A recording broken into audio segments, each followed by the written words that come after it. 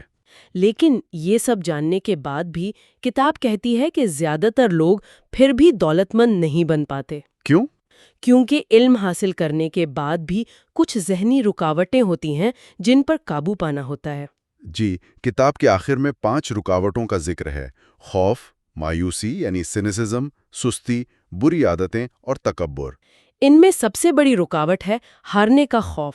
ظاہر ہے، کوئی بھی پیسہ کھونا پسند نہیں کرتا۔ لیکن امیر لوگ جانتے ہیں کہ ناکامی کامیابی کا حصہ ہے۔ امیر والد کا مشورہ تھا کہ اگر آپ خطرے سے ڈرتے ہیں تو جلدی شروع کریں، چھوٹی عمر میں چھوٹی غلطیاں کریں اور ان سے سیکھیں۔ انہوں نے ناکامی کے بارے میں ٹیکساس کے لوگوں کا رویہ اپنانے کا مشورہ دیا ہے۔ جی، وہ کہتے ہیں ریممبر دا الامو، یعنی علاموں کو یاد رکھو۔ علاموں ایک ایسی جنگ تھی جس میں وہ بری طرح ہار گئے تھے، لیکن انہوں نے اس ہار کو اپنی سب سے بڑی تحریک بنا لیا۔ یعنی ناکامی جیتنے والوں کو متاثر کرتی ہے اور ہارنے والوں کو شکست دیتی ہے۔ بالکل۔ خوف کے علاوہ انہوں نے سستی یعنی لیزینس کا بھی ذکر کیا ہے، لیکن وہ اس سستی کی بات نہیں کر رہے جو ہم عام طور پر سمجھتے ہیں۔ نہیں، بالکل نہیں۔